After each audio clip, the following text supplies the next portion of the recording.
Support for this episode comes from the University of San Francisco's SWIG program in Jewish Studies and Social Justice, better known as JSSJ. The JSSJ department is excited to be offering a graduate-level certificate in JEDI, Justice, Equity, Diversity, and Inclusion. JEDI classes meet the moment with supportive learning that helps navigate an evolving Jewish community landscape. Upcoming courses include Anti-Semitism and Intersectionality with acclaimed professor Aaron Hahn Tapper, and Environmental Justice and Jewish Perspectives, Land, People, and Power, with renowned activist and educational leader Ariella Ronai Hinich. Apply by January 12th to get in on spring classes before they begin. Just head to usfca.edu/JEDI. This is Judaism Unbound, episode 413, Jews Across the Americas. Welcome back, everyone. I'm Dan Liebenson. And I'm Lex Rofberg. And today's episode features a conversation with two fascinating professors of Jewish studies about a book that they co-created called Jews Across the Americas. Before we get into it, we want to give you an important reminder that our next set of 3-week mini-courses at the Unyeshiva are just about to begin. They begin in a couple of days. There are 4 different class options which begin on either January 14th, 15th, or 16th, so you still have time to sign up. You do that at judaismunbound.com/classes, and I want to tell you just a little bit about the classes that are coming up. The first class is one called Choosing the Tribe, Jewish Conversion, Past, Present, Future, which is taught by Esther Hugenholtz, and it takes place on Sunday evenings in the U.S. This is not an Intro to Judaism class meant for just folks in the process of converting. Rather, it's a look at the history of Jewish conversion, and it's a chance to think about possibilities for the future of Jewish conversion. Our second class is called Cosmic Bodies, Celebrating Queer and Jewish Creativity, taught by Reed Love, and taking place on Monday evenings.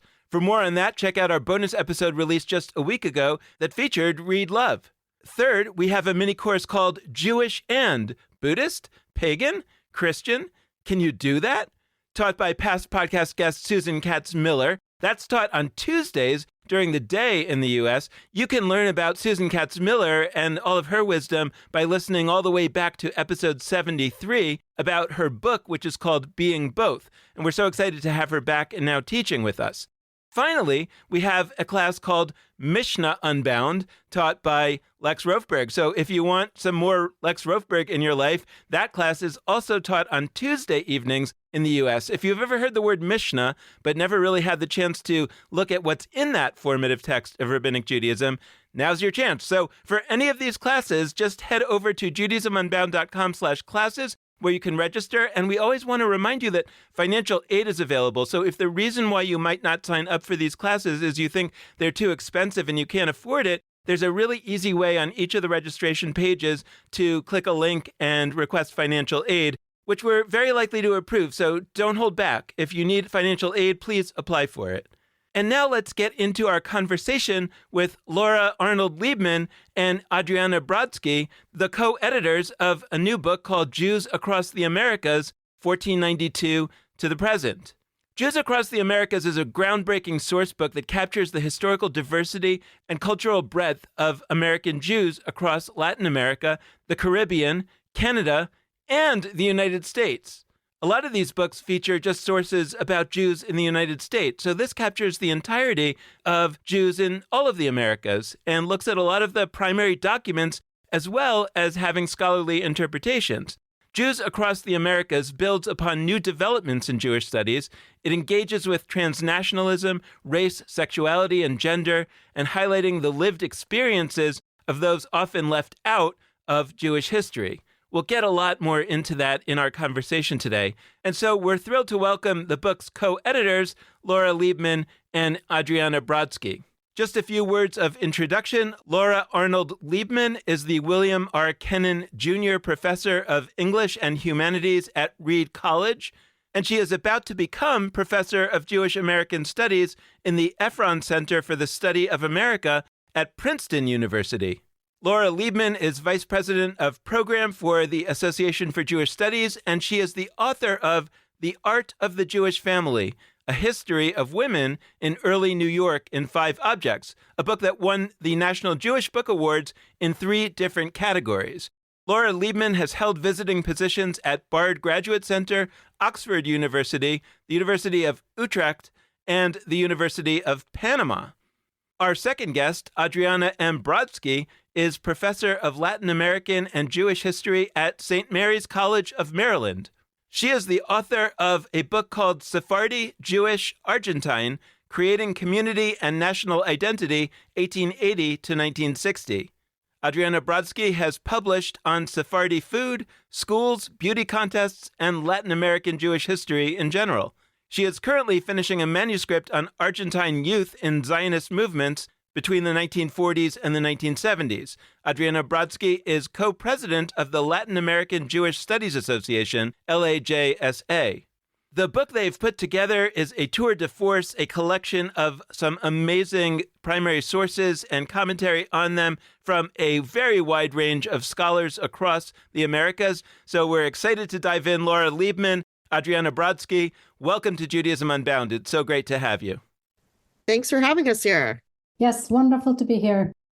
Well, I was thinking that if I were passing your book in a bookstore and I didn't know what this podcast was about, but I had just seen this book, I probably would look at it and say, oh, the title of the book is Jews Across America. And that is definitely not the title. And I'm sure that you chose the title that it is, Jews Across the Americas, very, very carefully. And I would love to understand the difference between a book that's called Jews Across the Americas versus a book that would have been called Jews Across America. That's a great question. And we did think a lot about this. Coming from the field of Latin American history, Latin American Jewish studies, there's always a sense that we in the rest of the Americas are being written out of these stories.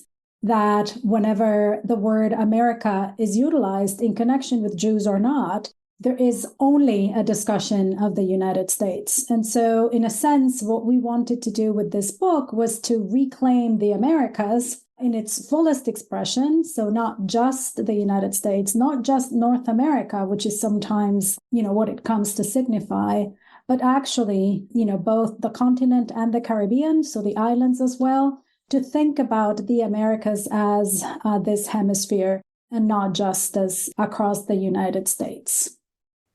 A lot of times when people from the United States are traveling in other parts of this hemisphere, they're suddenly shocked to realize that other people, when they say America, actually mean something totally different. And I think this book really embraces that idea that America isn't just the United States and that we really challenge how we understand the Jewish experience, not only across the Americas, but also in the United States, by thinking about that broader hemispheric history that would include Latin America, but also the Caribbean and Canada, and really how that challenges our understanding of even the most basic of terms in American Jewish history. What is America? When people start American Jewish history and they mean United States, they typically start with 1654, and suddenly the Jews appear seemingly out of nowhere in what will become New York City. From another area of the Americas, just to be clear. From another area of the Americas, but that's sort of like lesser important. They were captured by pirates or some mythic thing, right? And it really starts off this idea that somehow New York is always already the center of the history of Jews in these continents. And we actually start much earlier. So we start with the expulsion of Jews from Iberia and then translate a whole bunch of documents of early Jewish experience before 1654 of where were those Jews, both in the Spanish and Portuguese colonies, but also a little bit of what's going on in the Caribbean as well.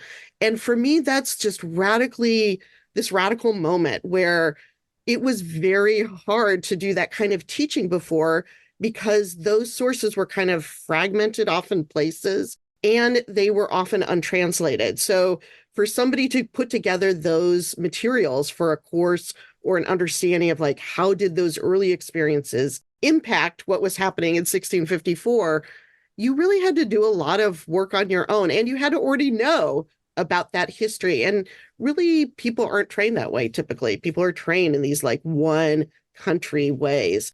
That change suddenly recognizes, there's this earlier group of people who are struggling with issues that then impact why people end up in New York.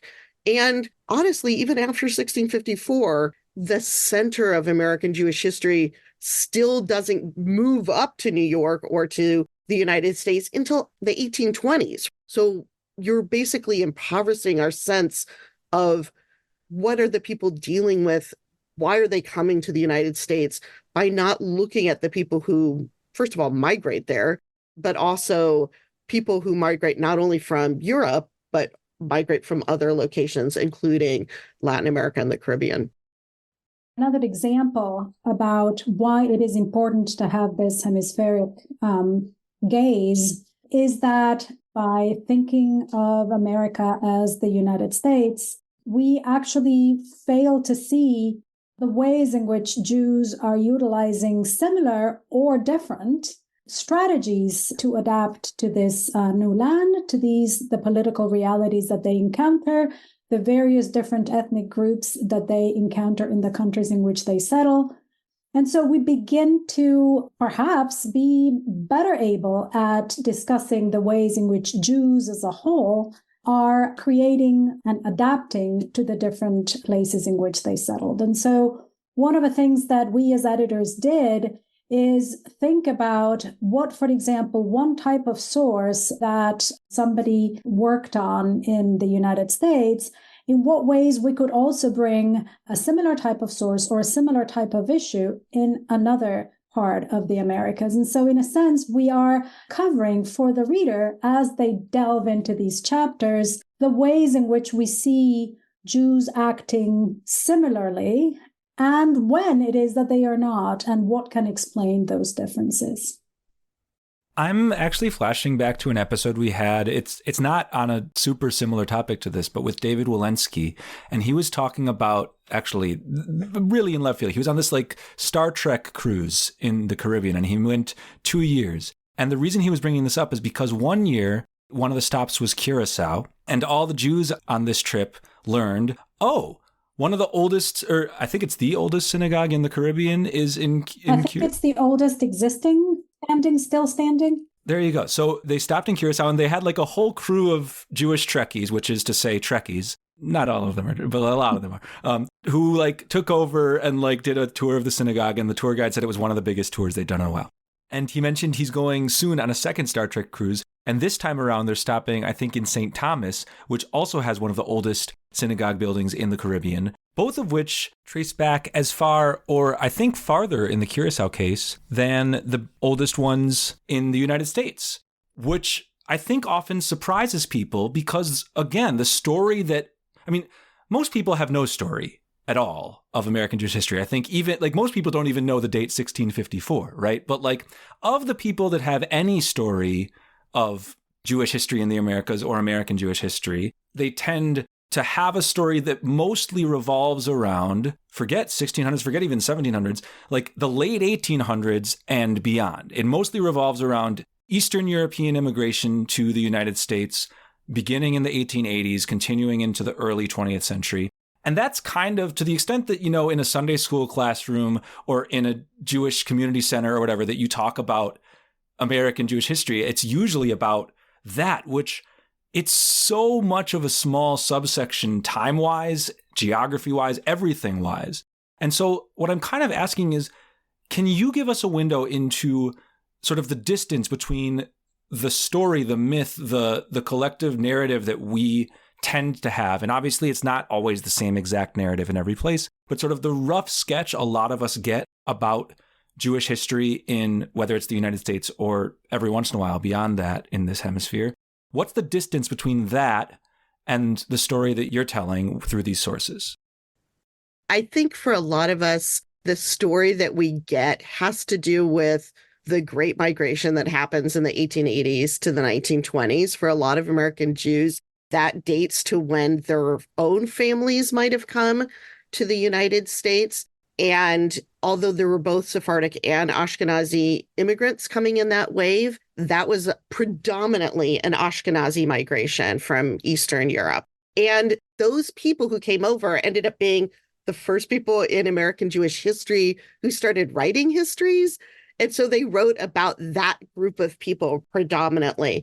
And even today, you see like the vast majority of American Jewish history gets written about things that happened after 1880 in the United States. You kind of focus on the Lower East Side and spread out a little bit.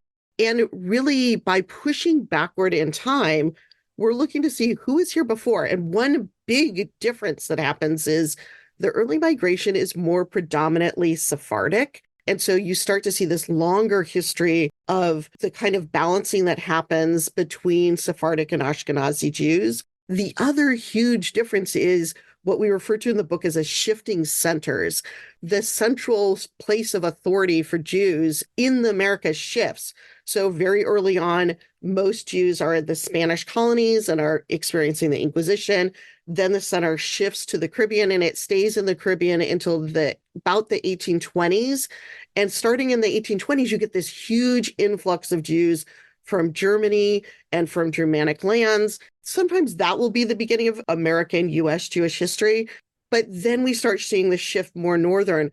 But sometimes that suggests like everybody moves north and nothing else happens, below Florida or something like that. Everything disappears after that. And I think one of the things that's so interesting about the shifting centers is it doesn't mean the other places disappear. We're actually still seeing a lot of people in those later migrations, particularly after, say, during World War II. We're seeing people who can't get into the United States first going to Canada, the Caribbean, or to Latin America, and maybe they stay in those places or they use it as a stopping point. A lot of that first generation of American religious leaders comes from the Caribbean as they migrate northward. People bounce around and they move around looking for different opportunities and where places are welcoming, right? The U.S. is not a safe haven all of the time. I would like to say that the way in which those of us who are interested in the history of Jews in Latin America say, that is also a partial story. We tend to focus on the consequences of the Inquisition. So we are aware, right, the history of the presence of Jews on this side of the Atlantic started before the years of mass migration at the end of the 19th century. So we are aware, right, that there were crypto-Jews or Jews who, were converted to Christianity, but continue to practice Judaism inside their homes. But we don't tend to pay a lot of attention to other empires in the region, say, those in the Caribbean. And so we seldom learn about the experience in Suriname or, Curacao. And so, the ways in which these presented very different ways for Jews to participate. So those in Latin America who are perhaps a little bit more aware of a longer span of time with regards to the presence of Jews are also limited in our understanding of the full breadth of the history of Jews in the Americas because we tend to just focus on the Spanish and the Portuguese empires. Jews are crossing borders and moving back and forth. And so the stories are not stories of just coming and staying and of stasis, but rather, right, of movement and of crossing these borders between the Americas as well. So I dove into some of the sources in your book. We haven't talked about sort of how the book is structured so much. I mean, there are a slew of sources in this book, mostly like 3-page, 4-page windows into a primary source. So there's usually a brief intro of what the source is, and then you get to see the source, whether it's, a letter or a artwork or something, or a document, a governmental document from some moment in time. I wanted to dive into one in particular because I think it will help us get a sense of some of the book's specifics. Suriname came up in Adriana's response. I was fascinated by a document that is titled Petition by the Jews of Color, Suriname, 1793. I don't want to say too much about it. I want to hear it from you. But the reason I bring it up is because it is a fascinating window into 1793 and into Suriname, into a country that I was not aware of the role that Suriname played in the Jewish history of the Americas. It gives a specific set of windows in just a couple pages into really important dynamics that are worth thinking about, and it ties to conversations happening now. Laura, can you take us into that essay? And Adriana, if you want to add as well, that'd be great. Yeah, so this is one of my favorite sources in the book. It's a petition that was written by a group of Jews of color who had broken away from the European-led congregations in Suriname. Suriname has one of the largest communities, along with Curacao, in early America, much larger than New York or Philadelphia at the time. And Jews of color have been stigmatized and discriminated against in the two main congregations, the High German and the Portuguese congregations.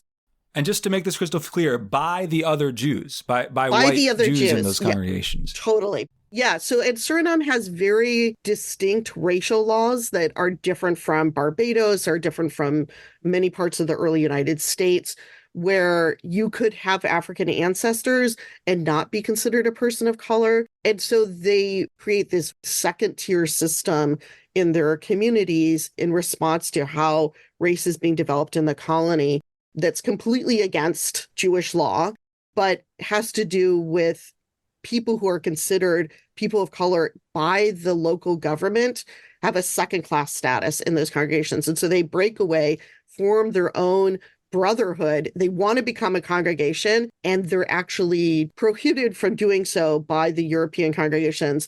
The Jews of color appeal to the local government, asking for the ability to become a full synagogue so that they can be called up to the Torah, so that they can have honors in this, both in the synagogue and after death when they're being buried, and the ability to vote. Even that has been denied to them in the congregation, and the government sides against them. So this is a petition where we see not just the men in that congregation, but also the women, the matriarchs of the community of Jews of color in Suriname, really fighting back against the systems of oppression that are happening not just by non-Jews, but by Jews. A great reminder of something that we trace throughout the book, which is the history of Jews who are either Jews of color or multiracial Jews across time, that this is something that's integral to the history of American Jewish history and America's Jewish history from the beginning to now, as opposed to something recent, but also that we really felt that it was important to think about anti-Semitism and racism as not being separate, but being something that's always kind of in dialogue with each other, and to really help students think through what does it mean that there was oppression that's going on more broadly in the Surinamese society that then gets co-opted or taken into the Jewish community. It's not a fun part of the American story, but ignoring it has really severe ramifications in my mind for how we think about Jewish community today as well. It connects to something that I was curious about before when you were talking about the shifting centers. Like when the center shifts, like when most of the Jews in America are Sephardic, and then all of a sudden the Germans come and they start doing all this new Ashkenazi German stuff. And then they think that they're, the king of the hill, and then all these Eastern Europeans come and they, kind of start doing all these Eastern European Jewish things. I'm wondering, like, how the people who are kind of left behind, meaning the previous dominant people, how they handle that, like how they think about, or what we see in their writings or in their thinking, how it changes from the time when they were the top dog to the time when they're now lower down. What do we see in terms of that? So I think what's interesting is they may not be the top dog in terms of numbers, but in terms of social status, the previous generation of immigrants tends to be the people who have the highest social status.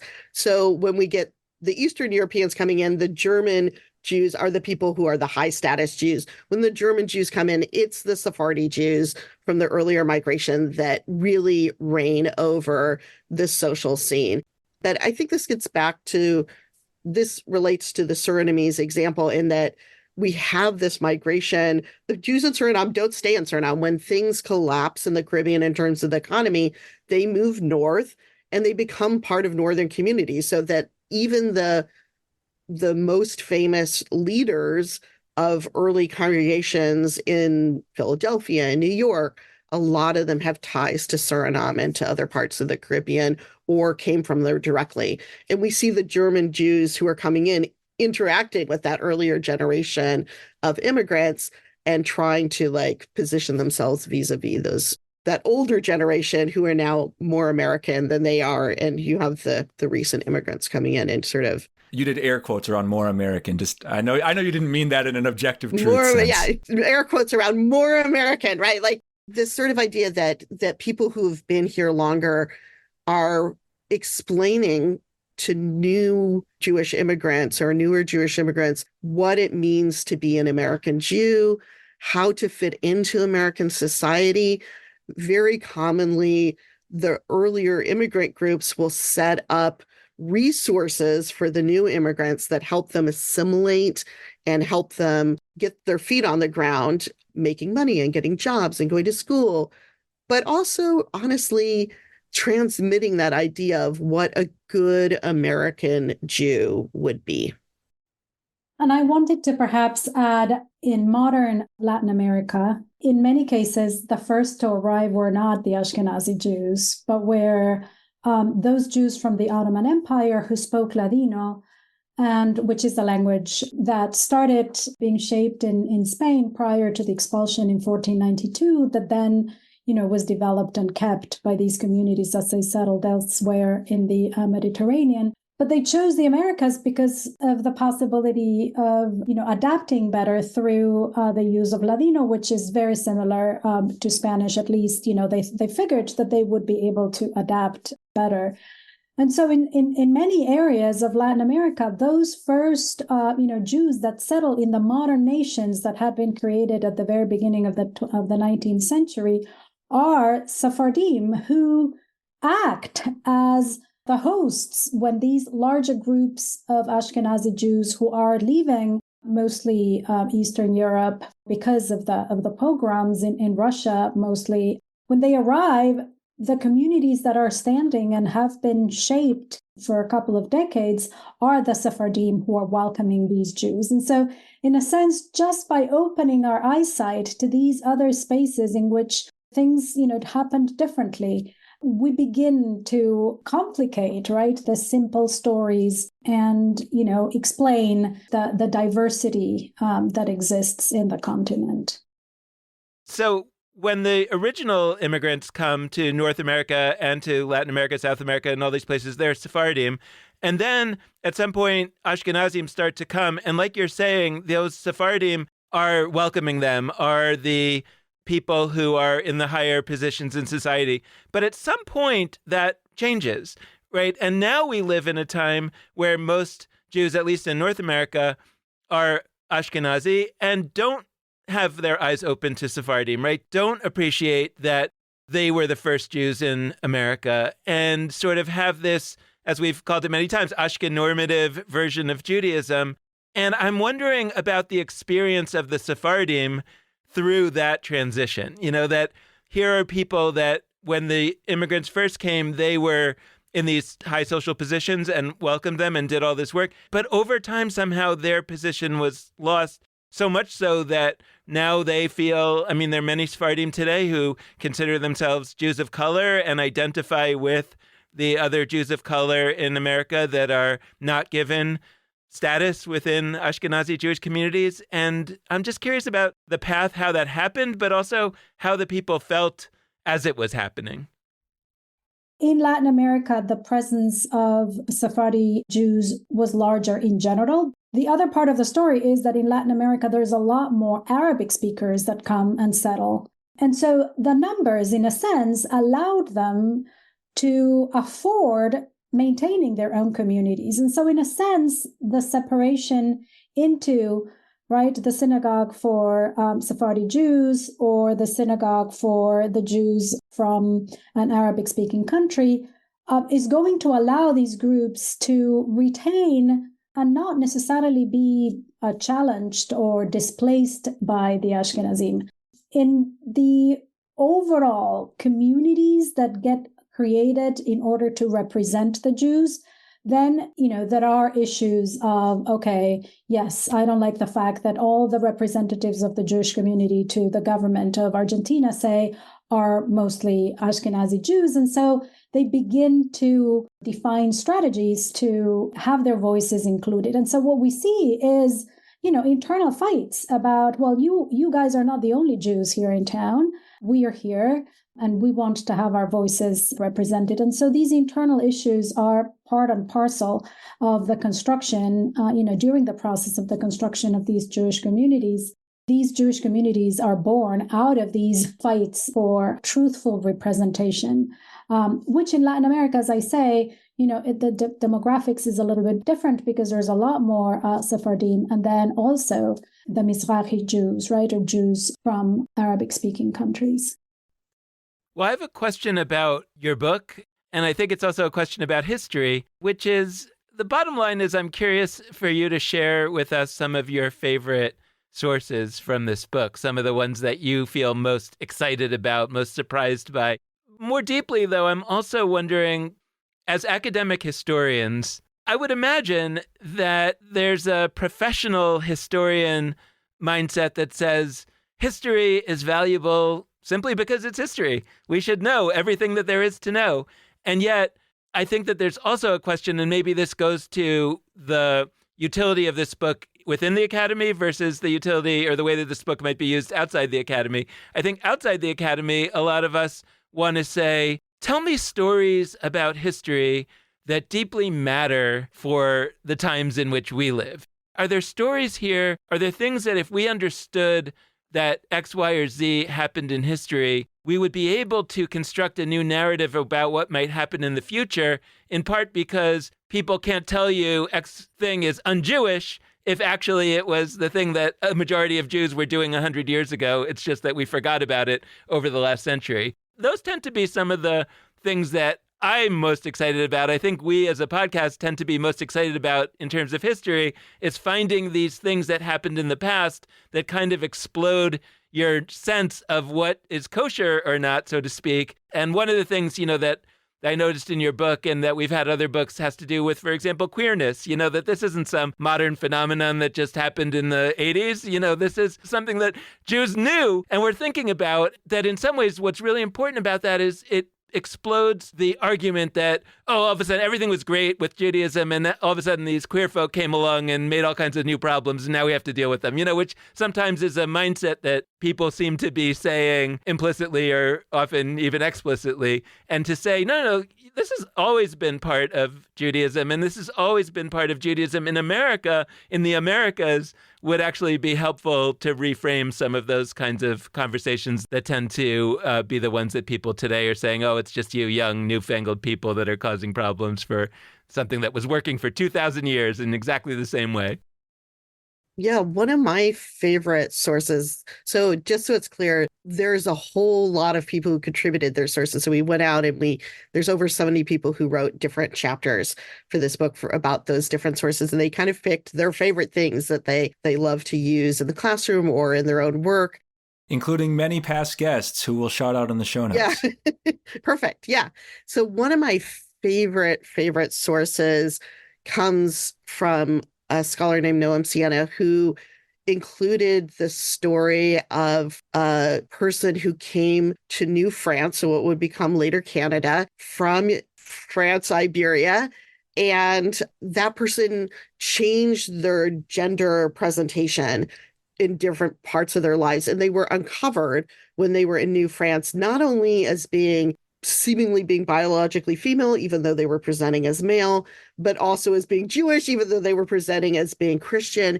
And it's the testimony that came before the colonial administrators before the person got sent back to Europe. And those sorts of stories for me, and this is something from the 18th century, a source, so important, I think, for really shaking up the discourse about what's going on with gender binaries today? What is this new thing with pronouns? I find that to be a great source for getting students to talk about, okay, what pronouns do we use for this individual in the past?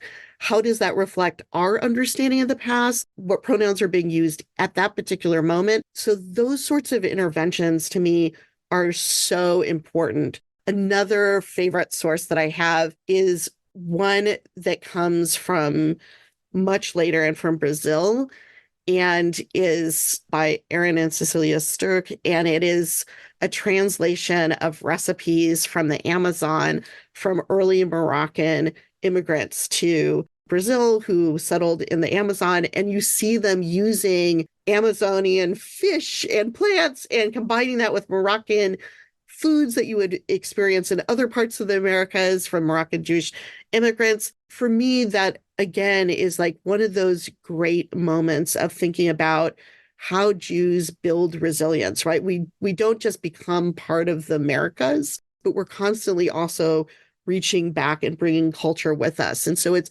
that great intermelding of what it means to be an American and Jew, right? Like you're a Jew, you're bringing the things from tradition and you want to keep those traditions alive, but you're also combining them with what's locally available.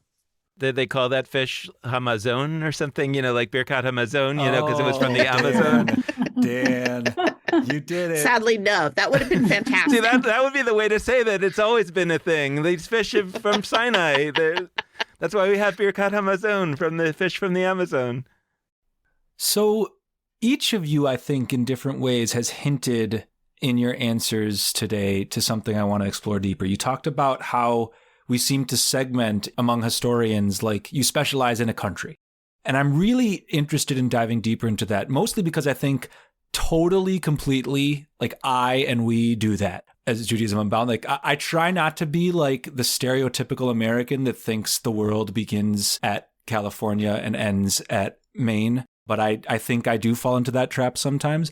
And I'm flashing back. Dan and I went to Leibman, the Jewish Learning Festival in England a number of years ago. And we were there for a bunch of days, and it was an environment where there were a lot of people from a lot of different countries, and there were enough Americans there that like being one of the Americans was like a meaningful identity to me in a way that it almost never is. Like when you're in the country that you think of yourself as inhabiting as your identity, you sometimes fail to look at what that identity means. Like I think Americans in certain senses are the worst people in the world at thinking about what it means to be American. Because like most of the time we don't think about it because we are just doing it. It's the water we swim in, to use the classic metaphor. And so for those of us, no matter where we live, and shouts to the 20% of our podcast who do not live in America, by the way, that about 20% of our listeners are in other countries, Canada, Israel, UK being the most strongly represented. But I'm kind of curious if you can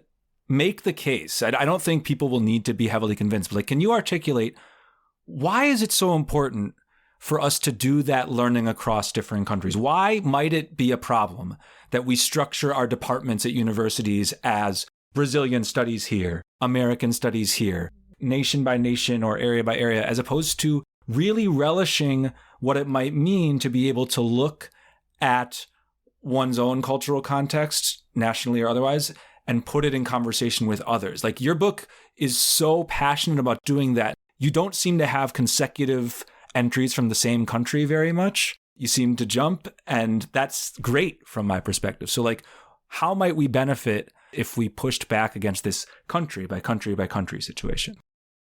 One thing that I think is so helpful about thinking hemispherically is there's been this long-standing myth of American exceptionalism, by which we mean U.S. exceptionalism. There are things that happen in the United States that make us so different and so much more important than other places. And that's been something that scholars have been pushing up against. And one of the things that is so fascinating about doing the comparative approach is you really start to see, oh, actually, that kind of is just how it went during this time period, right? So, for example, there's some lovely letters in our collection that are from German Jews who went to Chile. And I have to say, they could have been by German Jews who went someplace else. And you're like, German Jews migrated during this time period. And these are the kinds of things they struggled with. It isn't an American situation thing or a U.S. situation thing. So I think there's that aspect of it. But you can also, by this sort of traveling that happens in the book, get a sense of what is really distinctive that you just took for granted. And I know that I had done a Fulbright back in the 90s to Panama, and I taught at the University of Panama, and I lived in the Jewish community. In Panama, it's 95% Sephardic, and it's kind of split between Portuguese Jews and Syrian Jews, with the Syrian Jews having a tremendous amount of power and prestige. And the Ashkenazi Jews are kind of like, the mad Jews. No offense to the Ashkenazi Jews in Panama, but they just don't have the same social cachet that the Sephardic community had. And I felt like that moment for me was so eye-opening of my assumption of what it meant to be an Ashkenazi versus a Sephardic Jew, that it really transformed how I understood Jewishness in really key ways and really shaped my work that came after that. What are the assumptions that American Jews make or US Jews make about being in the Americas? And I think in some ways our book gives people that opportunity to travel and to see themselves from an outsider position on some level, right? That you're seeing, oh, wait a second, I thought this was just like totally always was this way. But if I would just look at another country that's pretty nearby, I would find out that actually is not the standard way that things happen. So I think both of those happen, right? Both that recognition the US is not as exceptional as we've been led to think, and maybe a recognition of when I've made assumptions that this is just the way it is to be a Jew that are just totally false or constructed by the way I was raised in the culture in which I was raised. I mean, coming from the field of Latin American history and Latin American Jewish studies, we feel like we have to write ourselves into that history that, in a sense, in this case, the American Jewish history has left us out. And so it's almost as if we have this activist position of saying, hey, not just over there, over here too. A sort of, a reminder, a constant reminder that this is not, that these types of experiences do not say anything necessarily about the United States, right? But that it might say something about the Americas, right? The sort of, these ideas of liberalism in the Americas, kind of enlarging and broadening the way in which we think about the experience of these Jews. And this larger context, I think, in the sense of, demanding that the history of Jews in these other regions of the Americas get written into the story so that then we can perhaps begin to really understand what the Americas meant for the Jews and the type of Jewish identity that grew out of the American context. So we love the notion of unbound, which is always funny to talk about people who write books that are in fact bound. But there are ways in which your book is not just bound. So you hinted at some of them off the air, but can you tell us a little bit about unbound ways in which you came to the determinations of which sources to use? Part of what's radically different about this source book than other source books that have come before is the types of sources that we have. And I really do think those types of sources allow us to get at those alternate histories that we've been talking about. One of the things that people talk about is when you're doing women's history, you don't want to just add women and stir, like you don't have exactly the same sources, that you need to question how were the kinds of sources forcing me into a particular limited vision of what it meant to be a Jew and only focused on certain individuals. So in this collection, the fact that we're looking at clothing, we're looking at portraits, we're looking at houses, we're looking at music, we're looking at advertisements from stores that women owned during the colonial period, that variety changes who the actors are in Jewish history. And so for me, that's a crucial way that this is kind of unbound from the kinds of histories we've seen before, that we're not just adding in new people to the previous conversation. We're really trying to change the way that history is framed from the ground up. I have a out of left field question maybe, but I think it's important, which is your book is a book, and also there's a website. And our listeners should go to it, JewsAcrossAmericas.com. And I want to start by commending you. People have not gone out of their way to make digitally accessible companions to the textbooks or other kinds of books that they make. I think that's a really significant step. I'm curious to hear the origin story of that website, what led you to make the decision to have one. And I encourage people to go to it even as you're answering so that they can sort of experience this in real time. Like, what features are there? I mean, you have some cool resources. You have ways that people can channel this book into their teaching. You have a student hub. How did that come together and what are its contents? this is completely kudos to Laura because she's the one that spearheaded the practical aspect of putting this together. But I will want to perhaps very briefly explain the first thing that came to our mind as for the reason of a website. And that was because we knew that the documents and the material that we had to include in this in the text had to be translated into English if originally they were not. The idea that the students would miss the chance of seeing the original object or the original text or the original letter was something that just broke our hearts because, the materiality, the way in which it looked, the language in which it was written, the spelling mistakes, all that, of course, right, is lost in this act of translation for the purpose of making it accessible to the readers. And so the first thing that we thought is we need to bring all these sources, all these original sources, so that whoever is looking at this book can access these original sources in the language in which they were written, with the difficulty in trying to understand the handwriting of and things like that. So in a sense, we were guided by this belief in the power of the original source that is, in a sense, lost whenever, we translated it. But it does not just do only that. Part of it was trying to think about both how do we provide some of the extra resources. So whether that's the original sources or when somebody is like, I'm giving you 4 images of gravestones from Mexico, we can give you a lot more in the online archive, and people can kind of use those in different ways. You have them in color, you can zoom in on them in the classroom. So there's that aspect to it, but really also trying to think about how learning has changed over time and to really think about what would be the best way to engage students and thinking about the book and the website together so that students have more interactivity. So for example, instead of just having a glossary at the end of the book, there's a glossary online, but there's also flashcards for each of the different chapters that students can go and test themselves, whether they've learned the vocabulary or not. Similarly, there's interactivities in terms of how do you read an image. I came to this project as somebody who works a lot on material culture, and I recognize that's kind of a different skill set that a lot of people might have. So there really are these online tutorials for the students of how to engage and get more out of the different sources.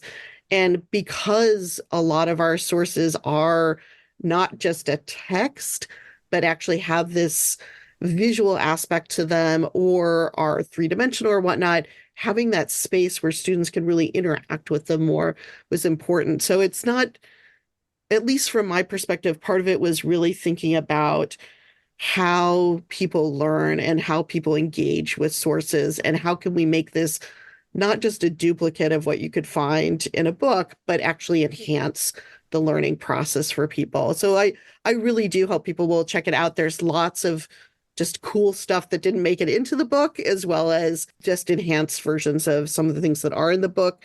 Obviously, you don't get all the introductions and all the other material that you have in the book. So it's definitely like a companion to it as opposed to a replacement for the book. Thank you so much for joining us. This has been a fantastic conversation. Thank you so much. It's been great being here. Thank you so much.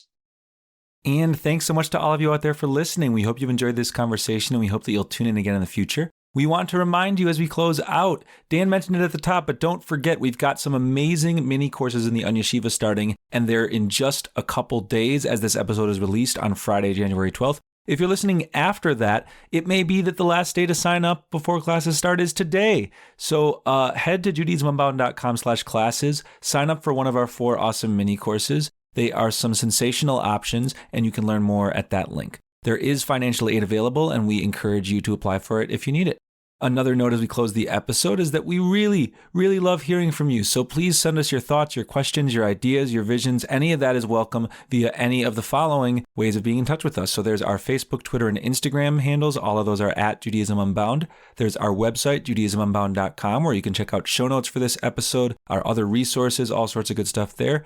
And you can email us at dan@judaismunbound.com or lex@judaismunbound.com. We also are super appreciative if you are able to support us financially, which you can do on either a monthly recurring basis or just via a one-time gift at judaismunbound.com/donate. And the last thing we'd say is that, of course, support for this episode of Judaism Unbound comes from the Ashman Family JCC in Palo Alto, California, whose vision is to be the architects of the Jewish future. The Ashman Family JCC empowers you to experience Jewish paths toward a life of joy, purpose, and meaning through innovative Jewish learning and wellness programs, community building, and initiatives to develop the next generation of Jewish leaders.